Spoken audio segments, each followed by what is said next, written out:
guys, welcome back to another Weird Wednesday. I'm Ashers, and this is Dr. X. How are you doing this week, Dr. X? I'm okay. Oh, yeah? Yeah. I don't have a better lead in than that. Things are going good. That's good. That's good to hear. Yeah, same. I've been very busy working on lots of things. If you guys follow me on social media, I'm sure you've seen some of the things that I've been working on, but there will be more things to come. So yeah, can I plug something in the intro that I'll definitely forget about in the outro? Please, go ahead. So this Thursday coming up, March 18th, I'm going to be live streaming. Show Us Your Crits is going to be live streaming a game of Mork Borg, which is kind of like D&D, but it's got a Swedish death metal flair to it. And it's going to be on the Show Us Your Crits Facebook page, YouTube, Twitch. I don't know the links to any of that off the top of my head. We'll get them. We'll put them in the description. Yeah, and if you're, follow me on Twitter, and I'll post the links to it. But it should be interesting. I've never played the game before. It's very stylish, and it's very much like it's actually created by a team of game developers out of Sweden, and it definitely plays up to the Swedish death metal aesthetic. Oh. And the guys that I'm gaming with are all gonna like totally get into it and wear like wigs and do their face makeup like Swedish death metal stuff. Is that typical for this type of because I ask because I'm also going to be on their show in like 2 weeks, I think. What? I think it starts. I think it's 2 weeks. Yeah, I'm going to be doing they're playing some type of alien game. Oh, that's awesome. So, okay. So like usually what I do with these guys is I'll do like we did like a Dungeons and Dragons season. We did a Shadowrun season where we game every 2 weeks, live streamed. And then of course, like the games are like saved online. And, I kind of dressed up a little bit, but like I never really dressed up that much. Same thing with like the other people that I gamed with. However, for like the alien thing, what would you wear? Like a jumpsuit? Like, I don't know. Like Ripley? Asking. I guess so. Yeah, I could dress up as Ripley and, I think, whatever you wear, I'm sure will be fine. But, I know these guys are all like going to get like really into the death metal thing, and I don't like death metal necessarily. So I was just going to do Paul Stanley from Kiss, which I thought would be really funny. Yeah. So we'll see like if they think that is funny, it's as funny as I think it is. What does it matter as long as you're in on the joke? I think that's what's really important. As long as you're having a good time, enthusiasm carries, especially over webcam. Exactly. So like, so that'll be neat. I'm doing that on Thursday, and check it out. And then I think they have a season of Vampire the Masquerade coming up too, which that's is a popular one. Yeah, and that's something I'm familiar with from like high school. Like I was really into those books because it was all about like. That's how, now people I think are more familiar with the mythos because of like the Underworld movies or maybe even the Twilight Saga. Yeah. But the whole idea that like vampires are locked in this eternal struggle against werewolves and kind of like how those two, the yin and the yang of those two monsters, right? That the Vampire the Masquerade books was like my first introduction to that. And now it seems kind of like, oh, of course they do, because that's what they do is vampires fight werewolves. But back then it was kind of like a neat, like nerdy, like, oh yeah, I guess that does kind of make sense. So I don't know when that whole thing starts or what my involvement with that'll be, but I'm definitely doing the Mork Borg. It's a one shot, so you're not going to have to tune in every week. Just tune in this Thursday, watch it. It's going to go about 2-3 hours. Should be a good time. And Yeah, we'll definitely give you guys some links in the description here so you can check it out, and we'll just try to find where all of their social medias are and put you guys on there. Yeah, because at the very least, if you decide that you don't want to watch the death metal thing, I will be on their alien thing, and it should be a decent time because here I am calling it the alien thing. I don't even know what the hell the game is called. I don't know anything about any of this stuff. So it's a pen and paper game. I do kind of know a little bit about it. Just because one of the YouTubers that I watch, this guy Seth Sorkowski, who does like gaming review. So besides being into like paranormal shit and everything else that I'm into, I'm also kind of a big gamer. And it's a pen and paper game, so it's like D&D, and there's different character classes where you're all humans, or unless I think you could be an android like Bishop. I mean, you're familiar with the Alien movies, right? Yeah, oh yeah, definitely. Okay, I mean, so I'm a horror basically, like, fan, so yeah. yeah, so there's like a Ripley, there's like a Bishop. I don't know if the Space Marines are in there, probably, but it's more like you're just a crew of a starship, and then that's who all the player characters are, and then there's some kind of, you're probably going to land, it's probably going to be like watching one of the first two Alien movies, right, where like Okay. you come across a planet and there's eggs, or you come across a derelict starship and you go on and you bring something back and there's battles and stuff, and different crew members have different things they can do. Some people are good with computers, some people are good with medic stuff or whatever. um so yeah, that's how, I'm sure before you guys actually play, there'll be some kind of pregame meeting where you'll deal with character creation and the different classes and stuff, so you won't go in completely blind. But if not, just look it up on YouTube, and there's probably tons, because that game just came out like 6 months ago. It's super Yeah. new. That's why there's a lot of excitement about it, around it and stuff. So you should have a really good audience for that. And yeah, I would say if you have, just kind of watch some people playing online, get the hang of it, go from No, there. it'll definitely be fun. I mean, I'll be honest, when he first approached me with the idea of it, and he was like, "Oh, I'm going to do an alien stream." So, I wasn't really too familiar with the guy. I mean, I know that, he's got connections with you and you guys do things, but just on social media, I didn't realize who he was. And he's like, "Do you want to be a part of this alien stream?" And I'm like, "Well, yeah, sure." And how I thought he was talking about like like we're going to watch the movies. And I had no idea. So, so I kind of prematurely agreed to this. And then he's like talking to me about it. And I'm like, okay, all right. And I've been honest with him. I told him I can't, for one, I can't fucking act. So that'll be amazing. And I'm nervous. I'm going to be way out of my element. And that doesn't usually happen. You guys don't get to see that kind of vulnerability. So I highly suggest checking it out. For that alone, yes, for that alone, for you will be very vulnerable. But no, it's not. I when they asked me to do the first one, I mean, all I knew about it was that we were playing D&D 5th edition, which I was familiar with, but we were incorporating like sex rules, right? So that like if an alpha is going to fucking work, like how's it going to play out? Like what kind of dice do you have to roll for it?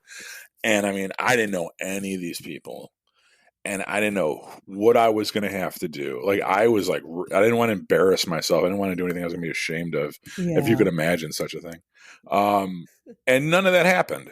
I had every worst case scenario in my head. Nothing even remotely close happened. And you got to remember, like, you're going to be gaming with like 5 other people. Right. And if you aren't always the center of attention, like you'll learn to enjoy those moments where you step up to the plate and you do have to kind of perform, because there's an element of performance to it.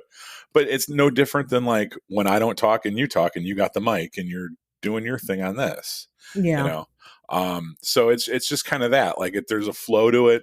You're not always the center of attention. You don't always have to say something. You don't always have to do something.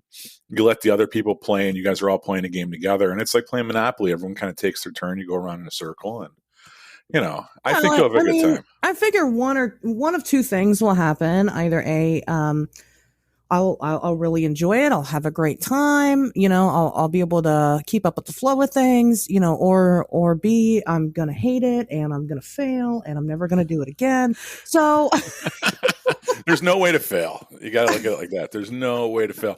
And because, like I said, it's a really new game that there's a lot of excitement around, just based on the property that it's licensed off of. yeah, No one really knows how to play it, and like nothing's that complicated. Like everyone acts like D&D is this like super complicated, like goblins with math. Like only nerds know how to play it because they remember all the rules. I don't remember all the fucking rules. You just do it. And like JC's a really good game master, so that I think you'll do fine. I actually am very much looking forward to. Do you have a date for that yet? Have they said anything? Yeah, it's gonna be not this coming Sunday, but the Sunday after. So I'm today is Monday the 15th. So almost 2 weeks. No, I'm sorry. It's Wednesday the 17th. And Yes, that's right. sorry, So guys. you guys are doing this on the 28th, right? I guess so. Yeah, yeah. If that's Cool. it, if that's that next Sunday, yeah. So and it'll run for a couple of weeks, and it sounds like it's going to be every other weekend. So. Oh, very cool. Oh no, I don't know. I don't know what that means, but I didn't know it was. I didn't know it was a No, because I mean, like me and JC talk, but like we don't talk about everything. Yeah, I mean that's what he made it sound like. It would be every other week thing for the next three. I think it was like 3 to 4 weeks. And so I'm here for it. I mean I'm doing it. I'm not really saying no to much right now. So if you guys want to book me for shit, now's the time to do it because I'm everywhere. Here it doesn't matter how bizarre it is. I just did a podcast actually last week, and it'll be coming. It hasn't come out yet, but it'll be coming out soon. Where we talked about the masterpiece that is Thanksgiving, and so I've been like I said, I've been doing everything. I've got so much variety all over right now. But you got to try things. You got to see how things go and what works for you. So I'm not going anywhere. Obviously, I mean my job is, I'm a 40 investigator. So, and then of course, this, our show is number one. So, in my priorities, but I'm definitely trying things out. So, I mean, if you guys have some layover in your interest, I mean, I've got plenty of stuff going on. So very cool.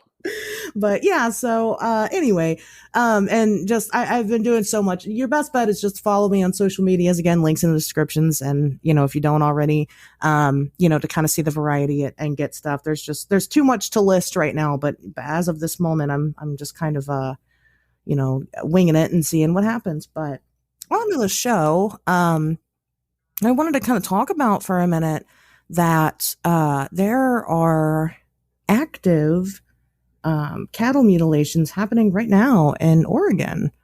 Oh, I didn't know that. Yeah, yeah. And what do you what's your take on cattle mutilations there, Dr. X? Oh boy. I think that my understanding of them, when I was first introduced to them, it was always the cattle mutilations that were they would find these cattle and they would be almost surgically mutilated using cauterized wounds, precision cutting, no blood on the scene, right, that type of thing, and with organs harvested and corpses bled dry, and I think when that scenario was presented to me as a kid, I think immediately you don't even question that it's got to be something supernatural. It's got to be aliens or something, right? Because everything else would leave viscera and a mess behind. And I think now the term cattle mutilation has grown to like incorporate more than just those surgical, bizarre type of remains being found. Mm-hmm. You know what I mean? And now I think that it depends on what we're talking about. What's the stuff in Oregon like? Well, basically that. So they're missing tongues, eyes, and genitals surgically, it appears.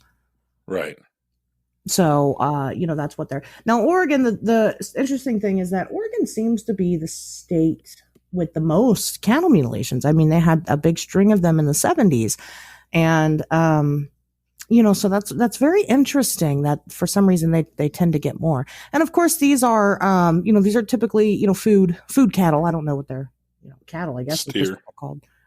They're used for meats, and but they're it's not like they're on the edge of the city. I mean, they're in pretty remote locations where people aren't just walking up and able to access these animals. I mean, they got to kind of go a little distance to get to them. So but it is interesting. There's some theories out there that, obviously these could be aliens, and that, and the government has gotten involved in conducting investigations. But some of the theories is that, the aliens are doing this to mess with the food supply somehow. I don't really understand how that works because they're not using these mutilated cattle for food once this happens. I don't think they can. Mm-hmm. So I don't. I certainly wouldn't eat it. No, right? Who would? I mean, I'll pass. Thank you. Even if it's just natural causes, animals are attacking them, or like I don't want to risk getting fucking rabies from I don't eat cow anyway, but if I did, I would definitely wouldn't eat one that's been mutilated by an unknown source. I mean, no thanks. So I don't know, but it is kind of interesting. It's kind of like a throwback, we always kind of talk about how alien encounters and such have kind of progressed throughout the years, and how you really don't hear about cattle mutilation anymore, but it's still very alive. I mean, and not just that. I mean, there's other instances just around the world of different, animals being attacked or, what have you. I mean, maybe we'll cover it one day in one of our episodes, but. Yeah, that wouldn't be a bad one. I mean, I'm just looking at it now, and you're right. There's been, over the past year, it seems, there's been a lot of different incidents in Oregon, Kansas too. And you're right. I mean, it kind of, it's one of those things that defies like logical explanation, because number one, obviously, like you look at like, the specifics of the crime scene, sure. And the fact that, these things happens in the middle of the night, and, like I said, there's no blood and it's very surgical.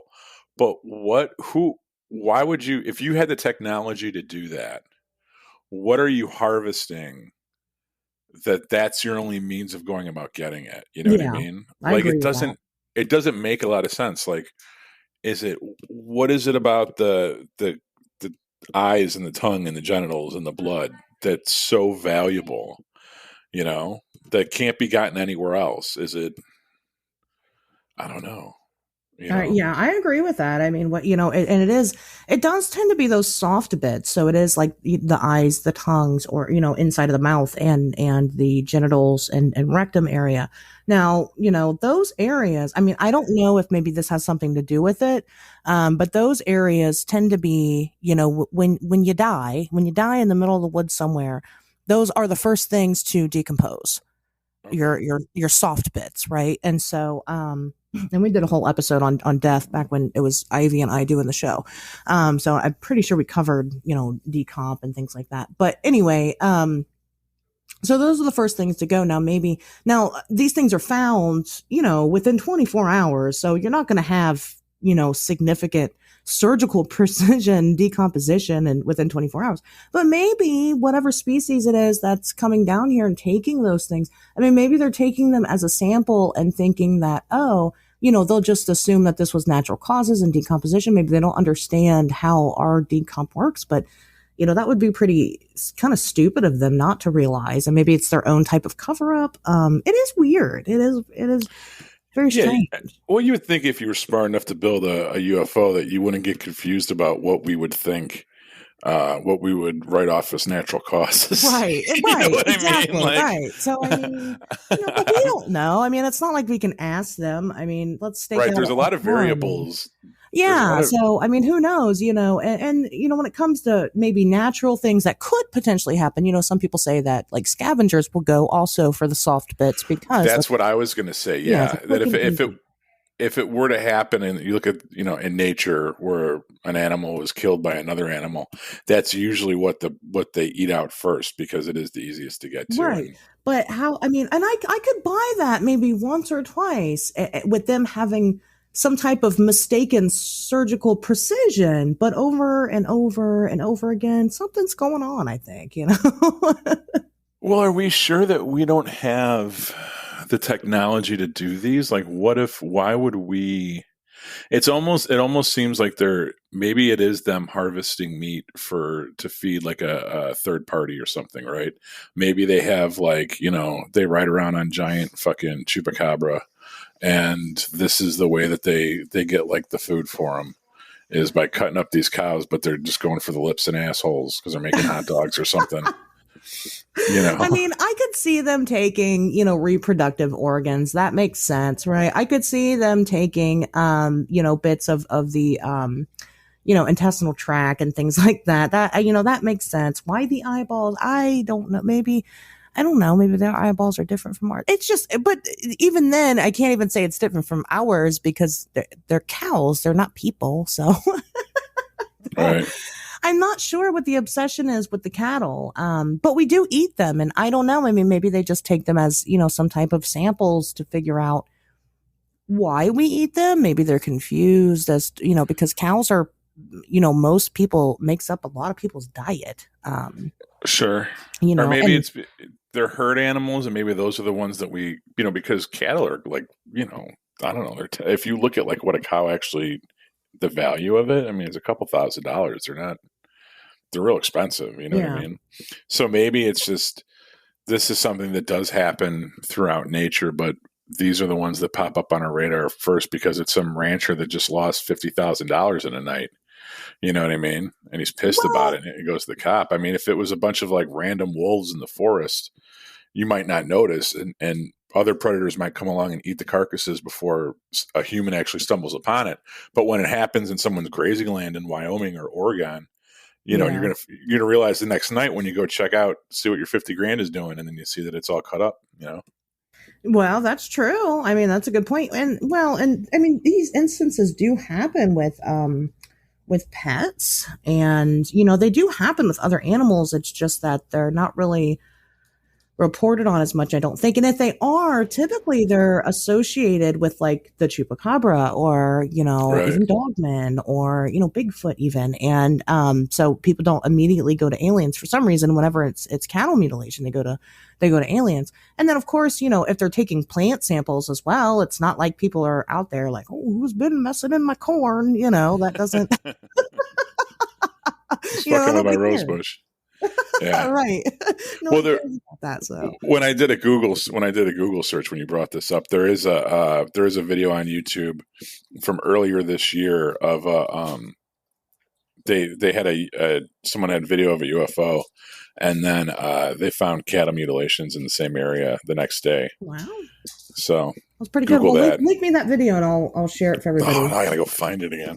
See, you can't talk about how you got videos, Pat, and then this would be a good topic for an entire show, though. It would, yeah. I mean, there's so much to it, and this is just on a whim off of an article I happened to read this week. So yeah, and there's a lot to it. So, but no, I think it would definitely make a good show topic. I think you guys would like to hear it, and we definitely obviously we like to talk about it. So yeah, good call.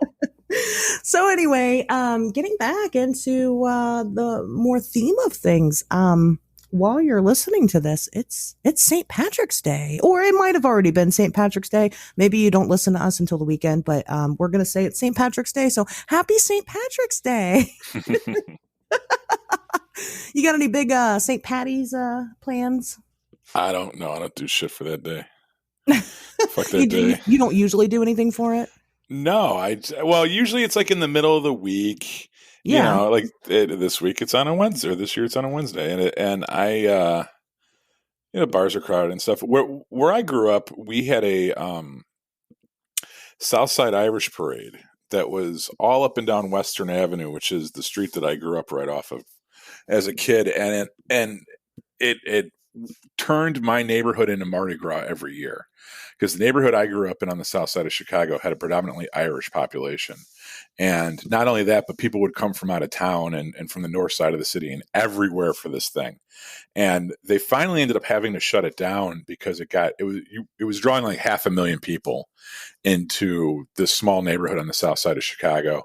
And when you have that many people openly drinking alcohol in the middle of the day, then by nightfall you have, even if it's a tenth of that, fine, you have 50,000 people passing out drunk in alleys and pissing on people's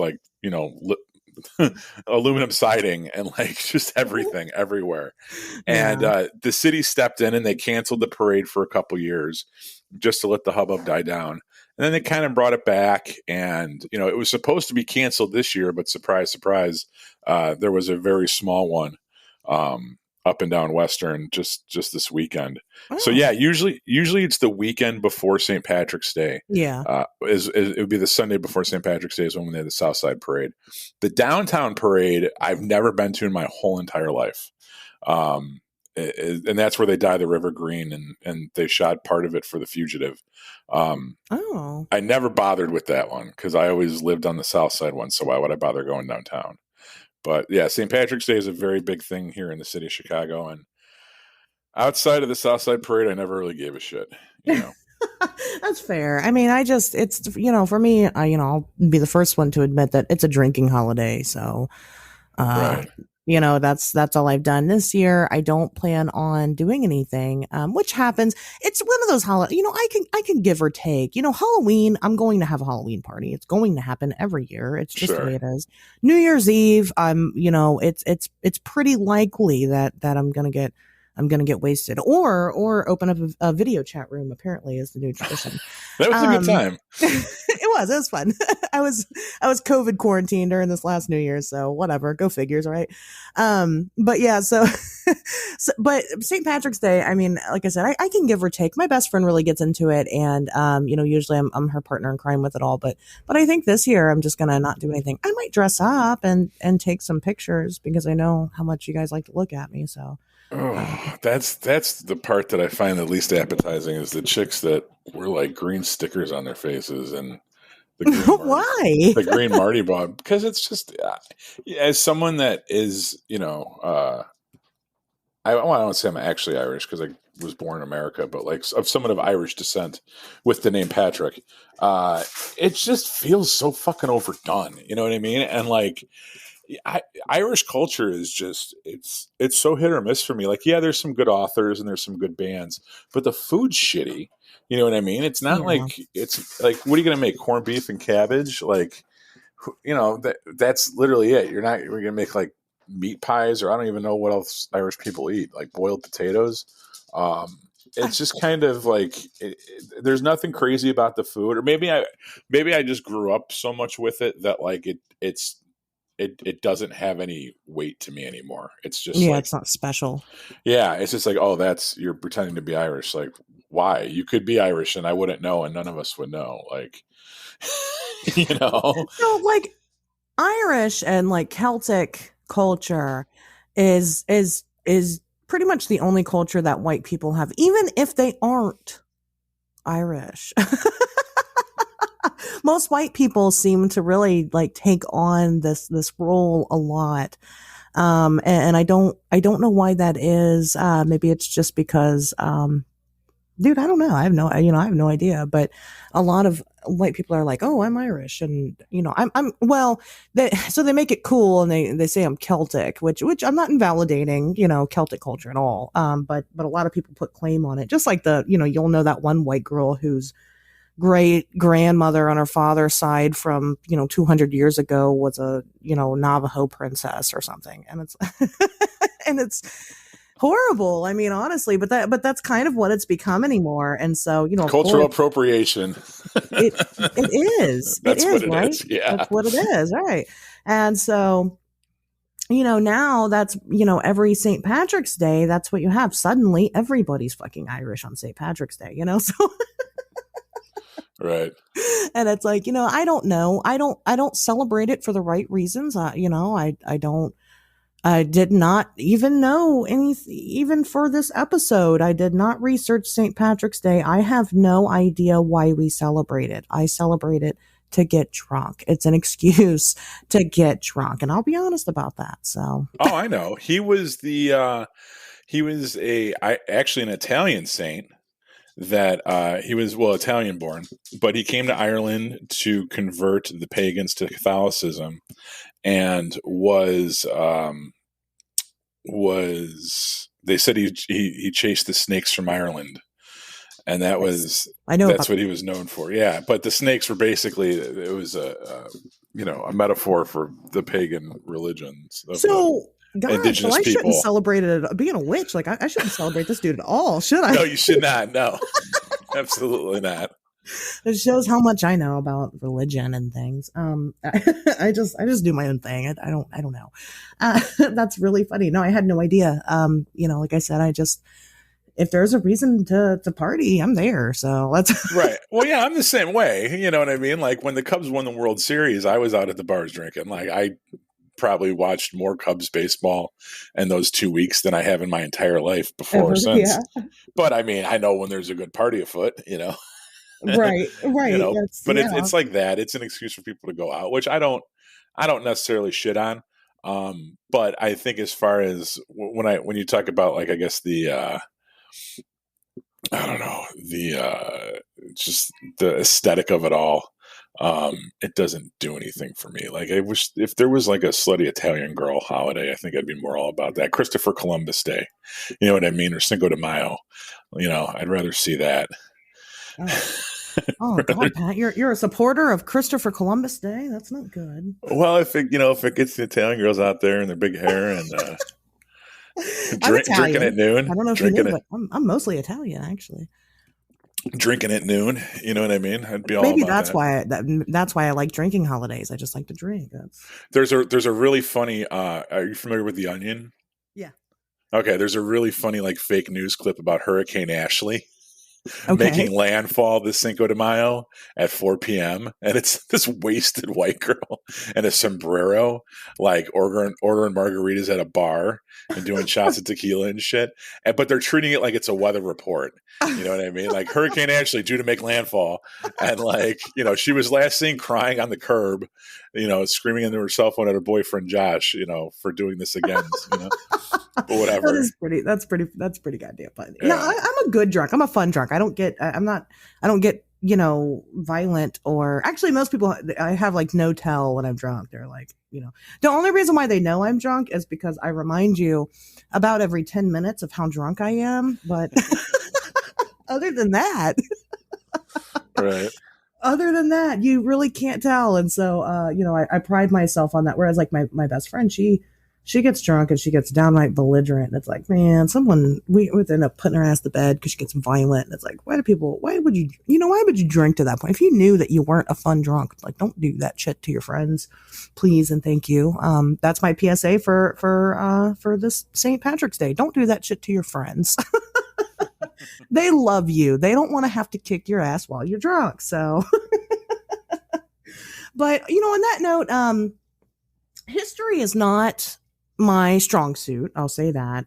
But we're definitely going to get into some historical things. I'm not really too well versed. A lot of the stuff that I do, I do have to track back accounts and things like that, being an investigator, to kind of trace some of these things. But for the most part, if I spent all of my time learning about all of this culture, I would never have time to actually further my research, right? I'd never actually have time to get anything productive done going forward. And that's my goal, is to, change people's minds going forward. Now, sometimes, that means that I have to, show proof and show accounts of things, and that's fine. But for the most part, I don't sit around. I'm not into the ancient aliens shit. I'm just not. It's all pretty boring to me. But that's usually what I have Anne for. But this week we're definitely going to talk about some kind of folklore and mysteries and things from Irish and Celtic culture. So and I did learn a couple of things that I didn't really know about before. But I want to get into my favorite, because I've been so excited to tell Dr. X specifically about the story, and I just can't wait. It's hilarious to me. So, which I'm sure you've seen the video, and I'll link the video for everybody. In 2006, let me pull my notes up here, in Mobile, Alabama, there was a big ruckus in the town. A lot of people in the neighborhood claimed that they saw a leprechaun in a tree in the neighborhood, right? Okay. A lot of people said this. Did you watch the news report video that I sent you? I don't think you sent me one. Oh, maybe I didn't. Maybe I just assumed that you knew what I was talking about. But no, because you told me not to research it because you wanted my reaction. You know what? You're probably right. So thank you. So after this episode, go watch it. And then, like I said, I'll link it for everybody here if you haven't seen it. But they did a news report on it locally, and the whole town. It's just so ridiculous. The whole town was going crazy about it. The one lady was on the news saying, it's probably just a crackhead. And somebody did this fucking crude sketch drawing. I mean, the drawing is awful. But it's known as the Crichton leprechaun. And then there's this guy in the news report who says that he has this leprechaun flute that's been passed down to him hundreds of years through his family, and he's going to catch the leprechaun. It's all just it's really ridiculous, right? But that doesn't invalidate the fact that these people all saw the leprechaun in this tree, right? A lot of people saw it. And so it was a big mystery. Now, this video, this news report gets out, and somebody took it upon themselves to take the video and post it to YouTube. And this was 2006. I don't know if you guys remember what YouTube was like in 2006, but it's far from like, how it was now. This was one of the first viral videos on YouTube was this leprechaun story. So, it kind of has some social media, not references, but like. So did they ever find it? Changes. So yes, they did. So, going forward, because it got so big and it got so much attention, these guys that had a daytime radio show in Dallas called The Bob and Dan Show, they decided to go on an investigation and try to figure out the mystery of this leprechaun, right? So they go to the town, and they went, and this was 2014, and they're asking people about it. And the people there are, and there's a video of them doing their investigation. I'll share that too. The people there are telling them, oh yeah, that was the leprechaun. That was just Midget Sean. Midget Sean was the leprechaun. And they're like, what? So there's this guy in the neighborhood that people call Midget Sean, who is a midget. And so they track the guy down. They find Midget Sean, and they talk to him. And he says, yeah, that was me. It was St. Patrick's Day. I thought that it would be funny if I dressed up as a leprechaun and climbed up in the tree. So so they did. They found the Crichton leprechaun, and it was Midget Sean. So but it's a very wholesome story. I mean, the whole thing is just, from start to finish, it's a great ride. But like I said, I'll definitely post all the links for you guys. You can watch it. But yeah, they had a leprechaun in there. I remember being terrified of the Leprechaun movies when they came out. I think the first one came out when I was still in grammar school, and it ruined. I can't imagine, when you say Leprechaun, I can't think of anything else but Warwick Davis and Jennifer Aniston in those movies. Like, I don't. I think that I don't have, it doesn't, that word does not have a positive connotation. Not that it ever really did, but I mean. Did you see that awful Leprechaun Origins movie? You know what? I probably did. I think I've seen all of them. It's really, I mean, it came out like 2 or 3 years ago. I think it's very new. Yeah. And, it was a reboot. It was why he was in the house or something, right? And you know what? It wasn't, well, no, I think they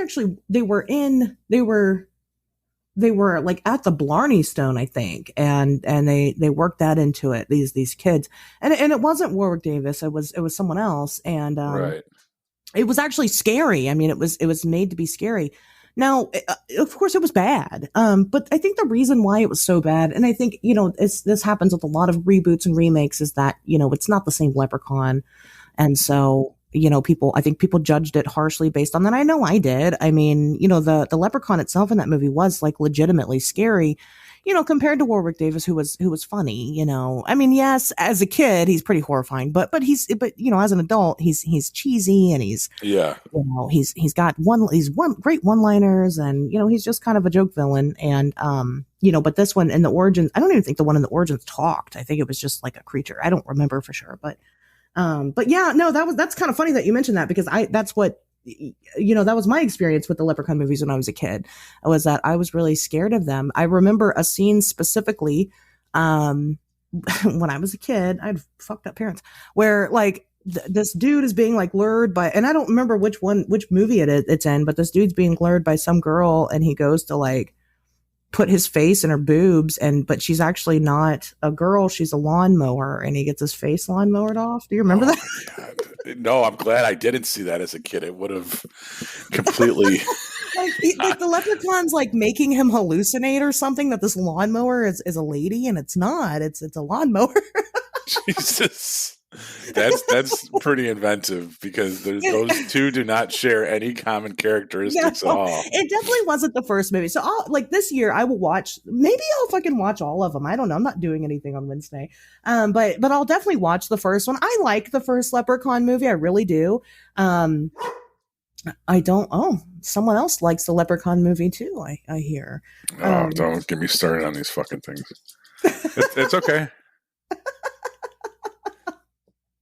But Go yeah, on. so I'll probably watch all the movies this year. Maybe I'll do that and I'll tell you exactly where that lawnmower scene is, cuz I mean now as an adult like that sounds awesome, right? I mean, but as a kid, no, that was horrifying. I was like, Well, it's definitely not Leprechaun in Space, and you're right. It's not the yeah. first one, I and it's think it not might have been the Origins second. It might have been the second one. It wasn't, I think the or one of third the one. Hood movies because there was two Hood movies. It wasn't the one of the Hood movies. I think it was the second one. Yeah. I don't remember what that one was, but it wasn't the Vegas one. So Oh, I forgot about the Vegas one. Um, yeah, if I could, while we're on the subject of St. Patrick's Day themed horror movies, if I can make a recommendation to our audience out there, sure. and I believe this is on Amazon Prime. I think that it's free, but you might have to rent it. But I know it's definitely on there.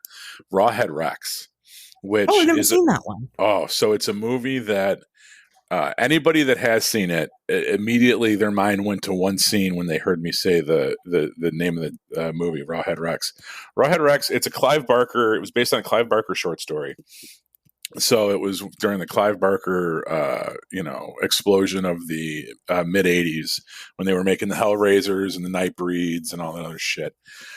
And Rawhead Rex is about like an American anthropologist that goes to Ireland with his family, back to his like ancestral home to do, I don't know, research on something. And like there's someone's like mowing a lawn and they hit this rock. And the Okay. rock is like covering this hole where Rawhead Rex lives, right? And Rawhead Rex comes out and it's this giant monster. And it was this old pagan god that like the druids worshipped back in the day. Okay. And it's kind of, I'm sure that I've never read the short story. Okay. So, but the kind of subtext is all about Rawhead Rex awakening in modern day Ireland, where there's a lot of, and in the 80s, there was in the throes of the Troubles, where you had the Catholics and the Protestants fighting over Yeah. different sects of Christianity, which is absolutely ridiculous. But Rawhead Rex being the native religion to Ireland, which was this druid shit. So he's kind of like their pagan god, the original pagan god of Ireland. And there's this scene where he there's like a local priest that he entrances and he pisses on him in his face. And there's this scene where the priest is like saying, "Yes, bless me, Father." Like, benedict me with your.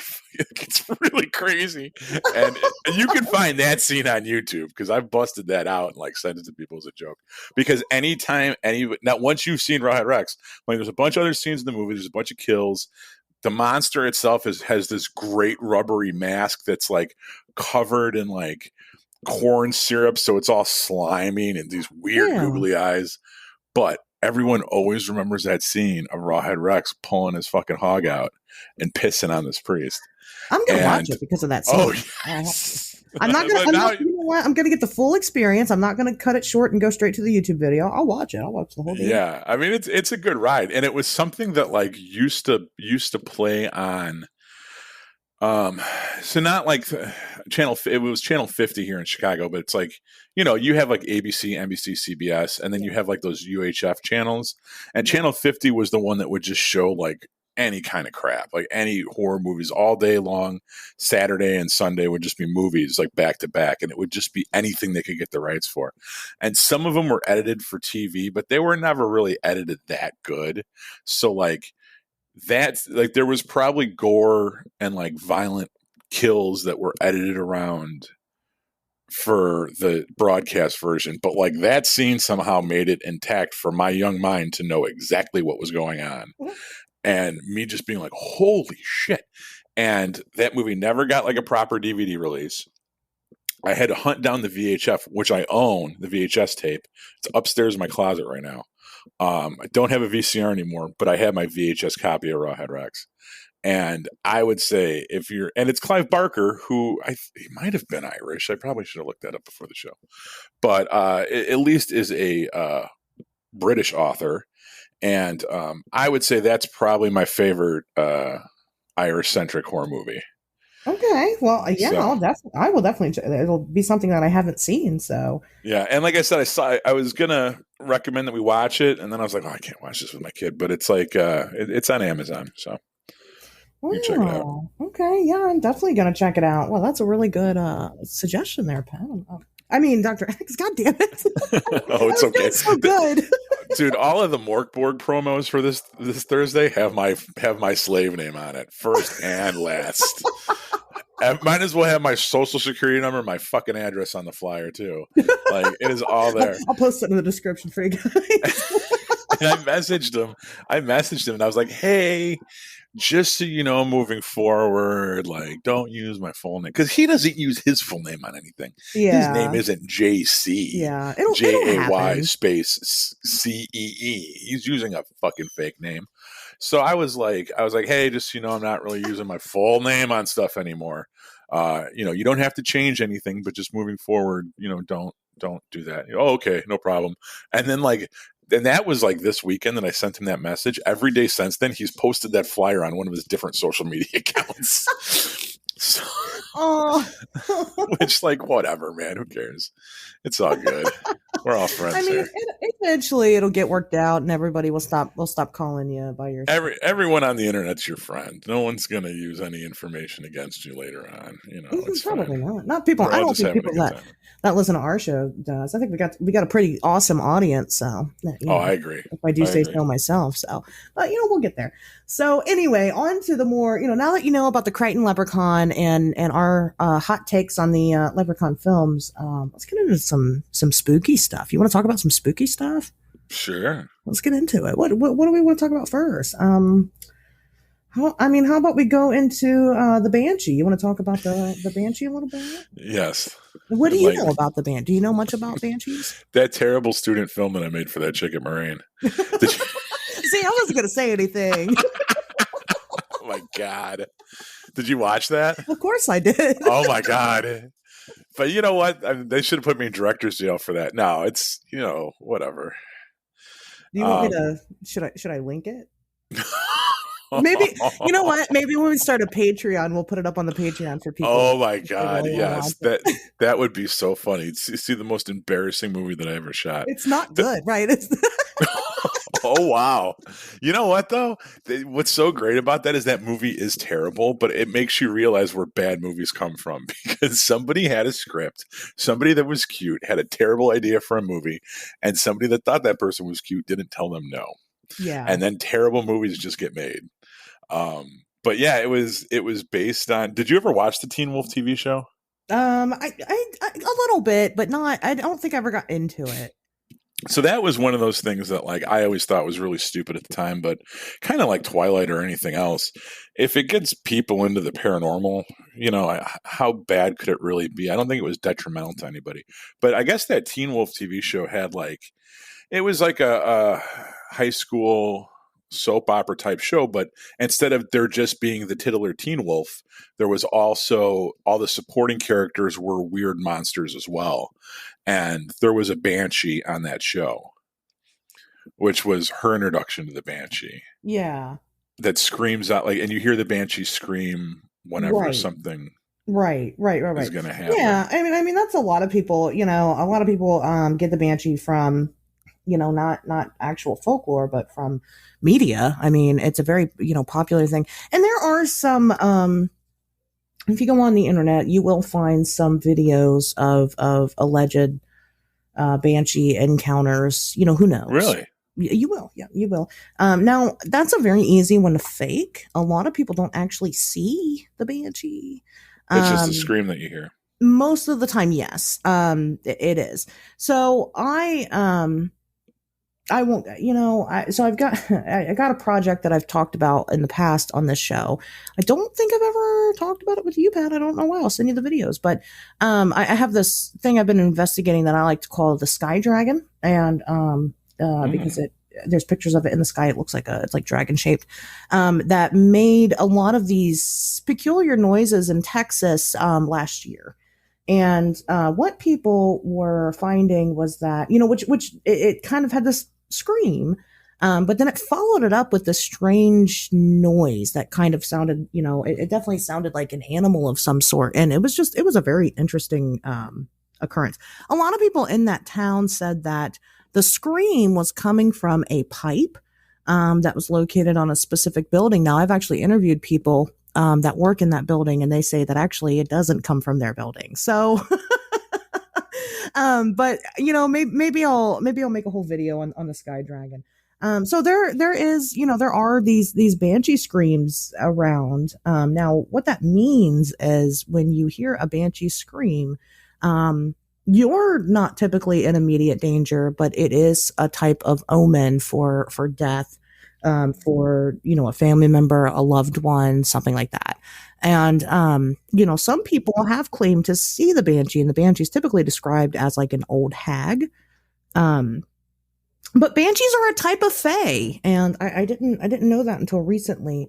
I will be recording another episode today that will also come out Wednesday, where I talk with V from Life Paranormal with V about fae. So you can hear more in depth about banshees and things like that over there.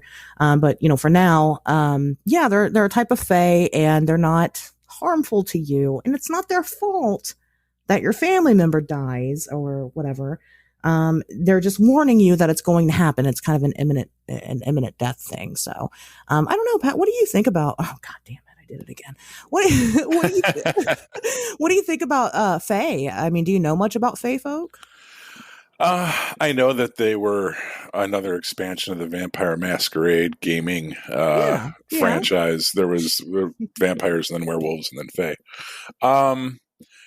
Yeah, I know that the girls that didn't think that they were vampires thought they were fae, and they were usually the more petite ones. Kind of more little pixie-ish, manic pixie dream girls. Yeah. You had the anyway. Do you think fae are a possibility, or do you think it's like a folk, more of just a folk tale where to explain common occurrences? So back when I was doing my deep dive into my own alien abduction experiences back in my early 20s, one of the I was in contact with a researcher for a little bit, and I think I talked about this way back when we did that whole episode arc. But they had said, the fact that I have Irish ancestry was intriguing to them because next to the Native Americans, we have the richest folklore and kind of history of dealing with nature spirits, right? Yeah. Or dealing with, and they specifically mentioned the fae, and how that's such an intrinsic part of ancient Irish culture that through a certain lens, it could be seen as alien type stuff. Sure. Yeah, absolutely. So that was the way I always looked at it. Like when you talk about leprechauns, when you talk about, fae, that they could be part of the same family just through different cultural lenses because they're, centuries apart. Yeah, and I agree with that. I mean, I think there's certainly something to the fae. Even when you look at like modern day occurrences, people have these strange events. The event we'll be talking about more in depth over on V Show is about her personal experience with a tiny man in her home. And, so we think that this is a type of fae that they're called brownies. And they're usually responsible for, your keys come up missing, or, you're in the other room and you hear the broom fall in the kitchen, or, little things like that. So, I mean, but they're so small, like these things that happen around you are so minuscule that you don't really, most people don't take the time to, stop and smell the roses on the regular basis. So it's just things that you don't really notice that affect your daily life. I mean, is it coincidence, or is it fae folk? I mean, what, it just depends on what you believe in, I guess. But I think the banshee is a good introduction into the fae. Again, it's horrifying. The scream is horrifying. And, if you hear it, I mean, it's just, You know, there's nothing he can do. You don't have to run. You don't have to go look for it either. I probably wouldn't. But I don't think there's ever been any reports of anybody. Well, I mean, there might be, but to my knowledge, I don't think there's been reports of people being attacked by a banshee. So I don't think that they're dangerous. You know, if you do think that those things exist. Now, on to the next one that I want to talk about real quick, and it's kind of a very interesting occurrence here, is the Dullahan. Do you know about the Dullahan? No. The Dullahan is basically where the Headless Horseman legend comes from. You know about the Headless Horseman, Yeah. right? Everybody Yeah. does. So, you know, the Dullahan is very horrifying. You know, it's a headless creature that, you know, and of course there's different accounts, so, you know, don't take strictly my word for it. But it's a headless creature that, you know, rides in a carriage. Usually the carriage is made up of like bones and you know, human parts and things like that, and it's pulled by a couple of horses. The Dullahan is also, he uses this is pretty metal. He uses a human spine as a whip. Oh, nice. Yeah. He's the Dullahan. He's badass. Now, he's also another harbinger of death, and so, you know, he's kind of like the Irish Grim Reaper. I mean, his point is to, you know, he's not really there to warn you about death. He's there to cause death and take you with him. And so, you know, it's a very interesting occurrence. Now, when I first started doing all of this, and I started welcoming people to come and share their experiences with me as an investigator, and I first started the podcast, I had a listener reach out, and I'm not sure if you're still listening to the show, but thank you if you are. But I had a listener reach out and tell me that they've actually seen the Dullahan before. Now, I don't know, you know, I don't know exactly what that means. I'm not insanely well versed in this stuff, because to me, this has always just been another folklore tale that doesn't have any type of actual science behind it. Of course, since then, my feelings on the matter have changed. So he shares this experience with me. He emails it to me, and I was going to read that experience for you guys. By all means, yeah. But the email is gone somehow. Isn't that right? I know. So, you know, I don't have a way to back this story up. If the listener wants to email it to me again, that would be great. I would love to have it for, you know, my own research purposes. But yes, the email itself. And then when I take my notes, I write everything down in notebooks. And when I take my notes, especially when it's like an emailed, or, you know, I'll take like screenshots of conversations and I'll keep them or whatever. You know, in my notes, I just write down the basics. I don't write down the entire experience. So maybe now I need to start doing that as a backup, because I don't have this email now, and I don't know why. I don't know where it went. I have emails that are even older than that email that I have saved. This one is gone. Yeah, print them out and put them in a 3-ring binder. So, you know what? Let me try this real quick, because I did email that person back. Maybe if I check my sent folder, I could find it. Yeah, search all your inboxes. What's interesting to me just about this, so I didn't know anything about this. I guess you would call it a cryptid or something. You know, if it's not biological, it's not like it's like a ghost or something. Whatever. It could be. Yeah, I mean, it just depends on what it is. I mean, it's definitely. I would say it's Fortean. Yeah, I think it's interesting that it utilizes a very specific type of technology. The fact that it does ride in a carriage. Now, that's not like, carriages aren't super modern, but they're not exactly ancient either, right? So that kind of ties the thing to a specific point in history, right? Yeah. And did it exist before the invention of carriages, or now that we live in a more modern era, could the same entity manifest itself with a car or a motorcycle? You know what I mean? Like, did it exist before the invention of the carriage, and maybe it you know what I mean? Like, because that ties it to at least a couple 100-year span. You know, so is that? I did actually just find the occurrence. I did find it. Awesome. So I'll read that in a second. Anyway, continue what you're saying. No. Who gives a shit what I have to say? Let's hear what this guy has to say. So I will try to, I've kind of read ahead a little bit. I'm all about consent. I don't want to share people's identities and things like that. That's not my job to Well, do. then don't read his email address, but read everything else. Well, of course. So I'm getting into that. All right. So wait. What did you wait? Hold on. Hold the fucking phone. Rewind. What did you just say about consent and people's identities? I'm trying, Dr. X. I'm sorry. Cut me some fucking slack here. Continue. All right. So anyway, so this is somebody's, which of course, take it with a grain of salt or take it as serious as you want, because it's, this is a personal account and I can't tell you whether or not it's true or. Sure. All right. So he says, to start this off, before this occurred, I just want to say that I was always a skeptic of the supernatural. I've always been the type to go into spooky and abandoned buildings, finding no evidence of anything paranormal, but always having fun and loving to read the usual scary stories, creepy stories, and Irish mythology has always been an interest of mine, but I never thought stuff like this was truly real until this event happened. During the summer, my family and I would often, stay near a village on the coast of Ireland. We stayed in an area called Nearby, I guess that's what it is, overlooking said village in an area filled with various hills. I don't think they speak English. This area was fairly secluded, with only one bridge and a beach that's often flooded with water being the only entrance to it from the village. One night, I couldn't sleep, so I decided to go for a walk around the area, staying on the road and going to the far side, which tended to be uphill. There weren't many clouds in the sky, so the dark road was quite dimly lit by the moonlight. I was walking along and was near the top of one particular hill when I began to hear the sound of loud galloping behind me. It was strange, like it was far away, but still loud enough that it almost seemed closer. That was when I saw it. At first, it almost just looked like a large black blob traveling along the road, going at a fast pace. The more it went up the steep hill, the more its shape became clear. It was a horse and a rider, both covered in darkness.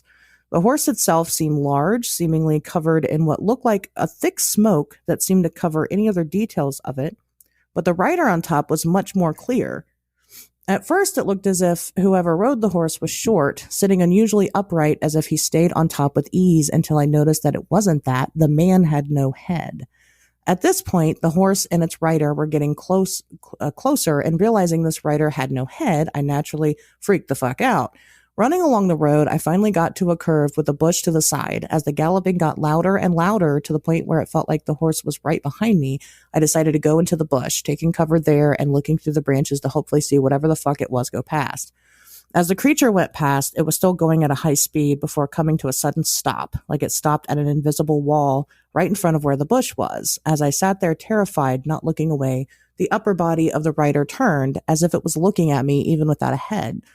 The horse itself seemed to be perfectly quiet, no sound or breathing coming from it, though the rider seemed to have a rather heavy breath from it. The shadowy smoke still surrounded both of them, making it impossible to truly see the creature, though the rider seemed to have a slim build and wearing tight clothes. The legs of the rider seemed to almost merge with the sides of its horse, like they were one being. After about 20 or so seconds, the horse suddenly went galloping at the same speed, like no acceleration had occurred. I guess he meant stopping. Even though no, he just means it just took off. I get it. Even though the sound of it traveling was loud, it seemed to stop instantly, only a couple of seconds after it had started again. I stayed in the bush for a couple of minutes before sprinting back home. Since this took place, I've never told anyone about it nor wrote it down, so some details are a bit hazy. But even though I was a skeptic, I knew that what I experienced was no dream or an overactive imagination. It had happened. I knew what a Dullahan was and what it usually did, the weakness to gold it has, etc. But this seemed quite different from the usual stories I read about. I've done as much research as possible on it, trying to see any correlation to what I've seen. Very strange things have occurred since then around me, though I won't get into too many details about them. Blah, blah, blah, blah. If you have questions, let me know. I have had questions. I have reached out to this person and I have not gotten a response. I'm very interested about their occurrences later in life, because when people have typically, right, when you have instances of high strangeness, usually these people, it doesn't just happen once. And I'm not saying that the same thing happens once, but it continues. So I don't know. I'm a little worried. I hope that the reader, that the listener is okay. Of course, that's my big concern. But that is the sighting that I've reported. And that's the only Dullahan sighting I've had so far. He does mention that it does. The Dullahan allegedly has a weakness to gold. So yeah, that was going to be my question. Is that whole thing? That's interesting. Usually it's silver or something. Right. It's like silver, but instead it's gold. So that's why you should carry a gold coin in your pocket. I mean, I guess that's why maybe one of the legends of gold in Irish folklore. I don't know. But that's what they say. It's weak to gold. He doesn't mention that he had gold or anything. But obviously he got away that one time. So I don't know. But that's the Dullahan sighting. That's awesome. That's a world premiere, guys. You've never done anywhere else. So way to save the show. Hey, it's a good show. I'm just saying that was good, man. I didn't know. Awesome. Yeah, I'm glad I thought about that. I was worried that I didn't have it because it is very that those. As much as, of course, I want to prove the existence of a lot of these things. I think the weirder the story, the more, the better, the funner it is, right? I mean, it really gets me going in some type of way. And more people should write us emails like that. I think that would be awesome. I would love it. And especially because I definitely, I catalog everything, every sighting that I get, I catalog. I mean, maybe it's just I need to. Maybe we can do, we've done a Q&A episode before, but maybe we can kind of do, we've never done with you and I. So maybe. Oh, I'm not doing that shit because you'll get trolled heavy. Well, I've seen the way what is that thing that you're on fucking Twitter? The anonymous thing, whatever. Yes, we're not doing that. No. I think we would get some, I mean, obviously we vet the questions first. We don't just answer all of them, but. I think we could do like a Q&A and just kind of a free reading of different people's experiences. Sure. I mean, I would love if we got enough of those letters so that we could read one every episode. I think that would be really cool. Well, we are, we do have a website that's getting ready to launch. And that's right. Yeah. Yeah. So, I think once it gets up and running, there would definitely be a resource for people to contact, and maybe, we start pushing you guys kind of over there and having you, share your stuff there. I mean, for now, you can always, DM the Twitter page, either the official page at Wednesday's Talk, or you can DM me at It's Ashers, or you can email me at fromtheashers@gmail.com. So, of course, again, description, it'll be down there. If you guys want to share your experiences, and, we'll definitely talk about them. I mean, at the very least, I do have others that I want to talk about. I mean, mostly, when I look at these experiences, I would prefer to have a sit down conversation with these people as opposed to just, written accounts.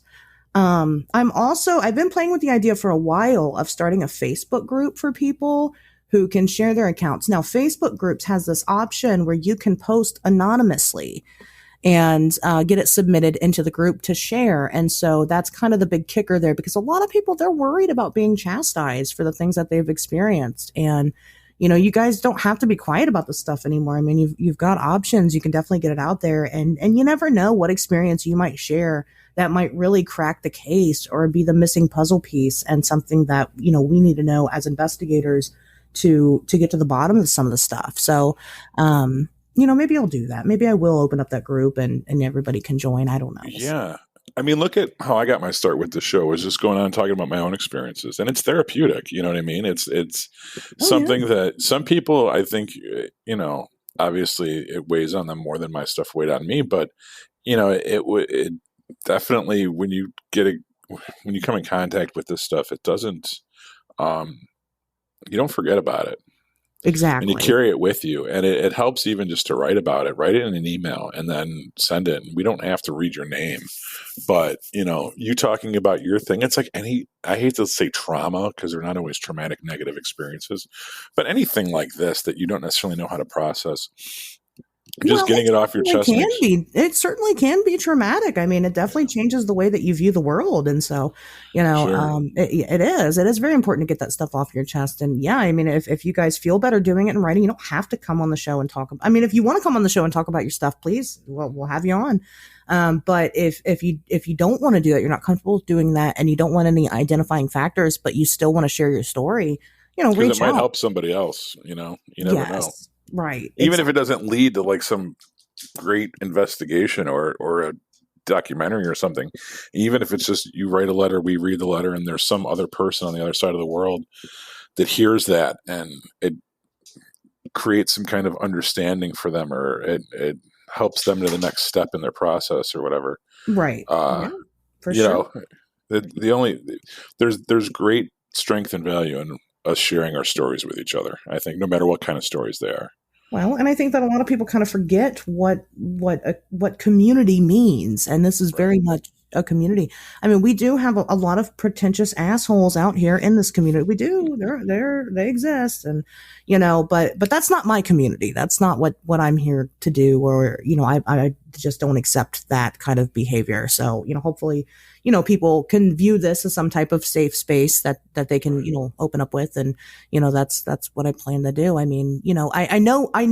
Let me get serious for a second. I know that it sounds crazy. I know it does. I trust me.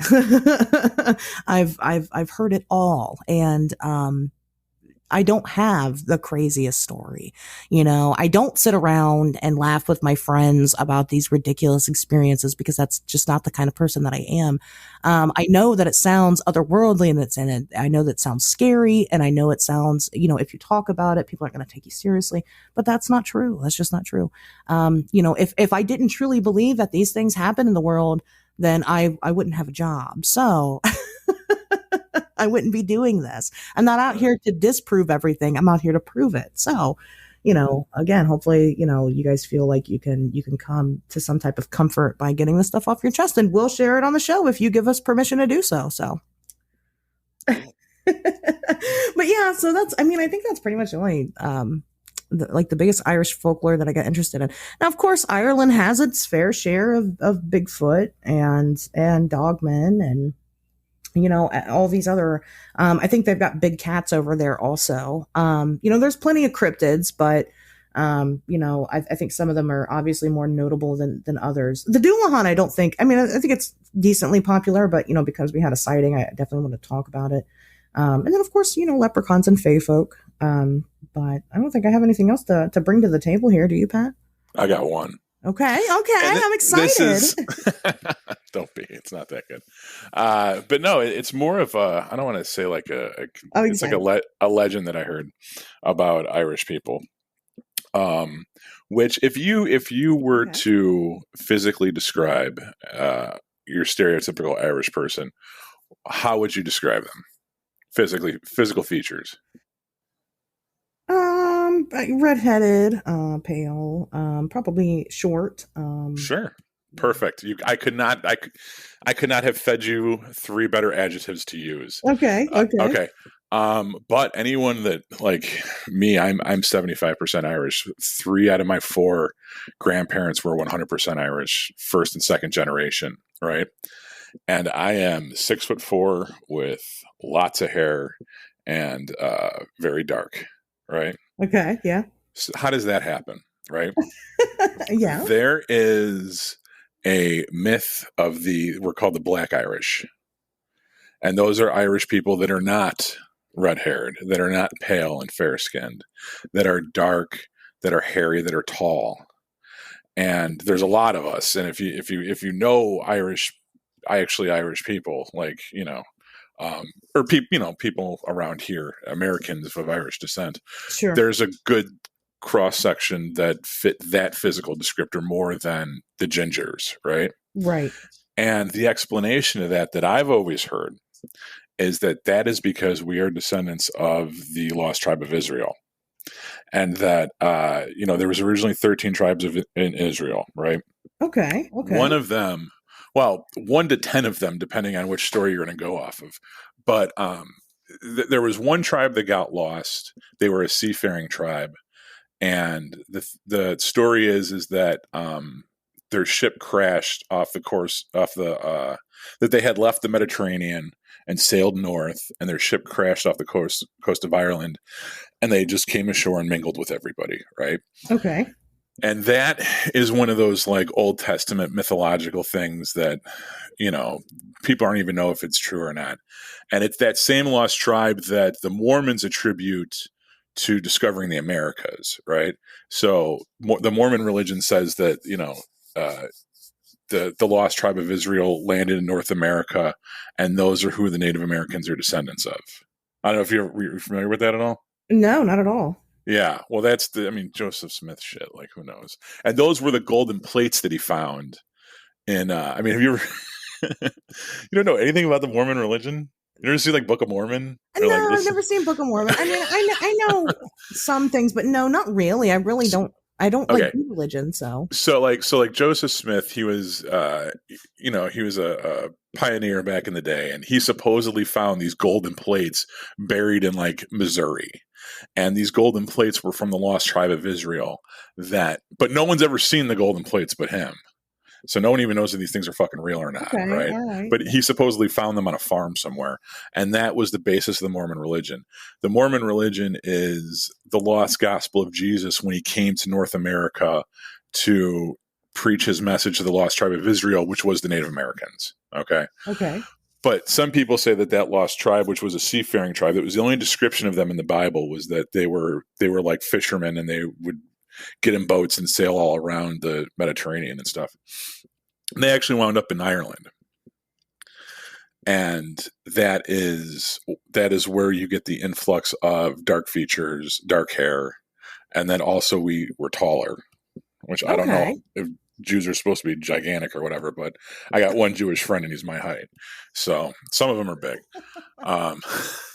But there's also, if you go a little bit forward in history to about 700 BC, there were, and you take away that, mythic 13th lost tribe of Israel, there were just the 12 tribes of Israel, and 10 of them did actually leave the Middle East after the Assyrians took over in about 700 BC. And it was like the first dispersa, right? Where like the people just kind of scattered so they didn't get fucking genocided. And some people say, no. The influx of those are the people that landed in Ireland, right? And then the third theory is that it's actually Spanish, like traders. A ship crashed and they just came ashore and lived in Ireland. So traders. Well, like merchants or whatever. Spanish merchants. But yes, if you look at the genealogical makeup of people, like, you're right. You would say like, oh yeah, they're all pale and red haired. But if you actually like were to line up 10 people that were 100% Irish that, and looked at them, 8 of them wouldn't be red haired. 8 of them wouldn't be gingered. The majority of them, dark hair, tall, very hairy. That is very interesting. That's where they attribute the genetic makeup from. Now, the real way to solve this would if I did that 21andMe thing or whatever. I am going to do this. Yeah, I'm definitely doing that for myself. I don't know if you're doing it, but I think it would be a lot of fun to do, because I know that I know a decent amount about my dad's side of the family. My mom was adopted, so I don't know shit about her. Oh, wow. Yeah, so there's definitely, and then my family hasn't really kept like a good log of a history. So, but yeah, I'm definitely I'm doing that. I think you should do it too. We should both do it and talk about it. I think that would be a great stunt show idea. Yeah, I know it takes like up to 6 weeks to get back. In some cases, but yeah, I'm definitely down to see, what that yields, and kind of talk about maybe some more ancestry and maybe different, cultural things that, we should probably be following that we don't already. But I'm pretty confident that yours is probably pretty Irish. Why is that? I don't know. You have your whole name is very Irish. It's very. Well, don't say it. I'm not, but it's very. I'm not, but it's stereotypically Irish. So. Well, I can't help that. That's just the way, shit worked out. Saying it's bad to be Irish, like. No, I don't. Well, this time of year, it's just, oh, please. Oh, please. It's your holiday, so you should I used to enjoy think it was for my mom. You want to talk about why I'm fucked up the way I am? It's not because of my DNA. Well, it's because of one very specific DNA donator. It's because when I was young, in that parade that used to go up and down right outside where I grew up, my mom, because it was St. Patrick's Day, my mom's like, "Oh, that's because the parade's for you." And I was like, "Really?" And she's like, "Yeah." And I really thought that. That's a very, what are you talking? You're like, oh, I'm fucked up. That's a very wholesome story there, bud. That's nice. And that's why I'm such a narcissist. You're like, my whole town has a parade for me. Exactly. Like, oh, look how everyone's happy to see me. Everyone thinks everything I say is so funny. I'm gonna celebrate in your honor is what I'll do. And with Rawhead Rex. Yes, I would do that with Rawhead Rex. And it'll be all for you. So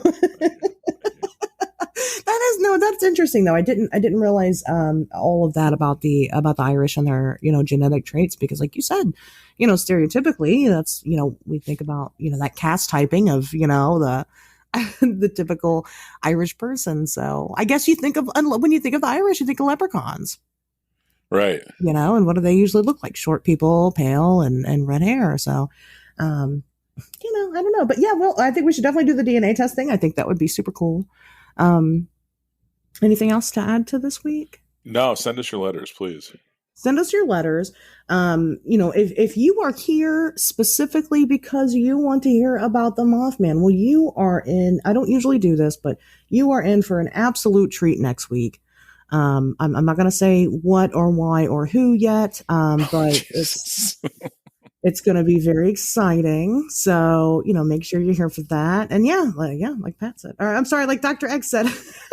Yeah, unless you're here because you've been following my podcasting career, in which case it's going to feel like a rerun, but whatever.